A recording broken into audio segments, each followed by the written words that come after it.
So basically, I just wanted to have a chance to tell the story of the app. The whole reason why I decided to do this anyway. I'm a practicing clinician. I work most of the time with geriatrics or neuro disorders, a lot of swallowing patients as well, a lot of patients that have hypofunction of their laryngeal valve or their larynx.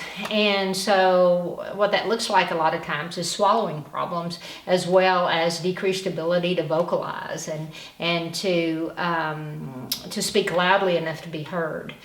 And so I wanted to come up with some exercises that weren't entirely boring, because the majority of these exercises are boring. You just vocalize to improve the strength of the vocal mechanism. And so initially you just start out with making sounds that are progressively louder and longer and higher to improve the intensity of the person's vocal mechanism so that they can speak more loudly.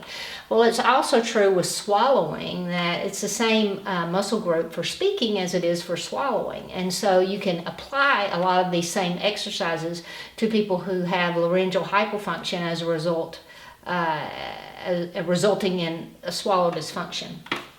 And so I wanted to come up with some games that address that were engaging and fun and kind of tongue-in-cheek.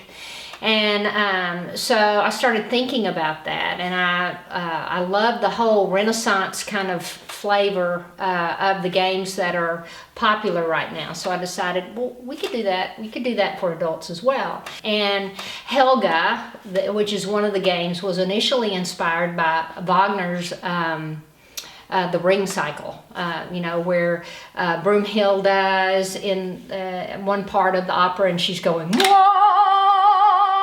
And she breaks the glass. And so I just thought that was kind of fun, and it speaks to the whole intensity that's needed to practice muscular function to improve loudness level, and also to get the valving necessary for swallow. So I thought, wow. And so many times people that have a decreased ability to speak loudly enough, a lot of times have a swallow problem, and conversely.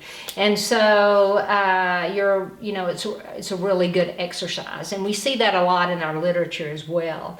Vocalizing for a longer period of time at an intense level really is a therapeutic exercise. And so the second problem was to come up with ways to measure these parameters in a way that's very easy. So I decided the best way to do that would be to measure duration and pitch and loudness. And so, and that would be easy if you were able to do that in your iPhone. And so thus the games were formed. You're able to store all of the day-to-day trials that you do with the patient. You're able to store all that data. With the games, you're also able to go back and review it, and because you have real-time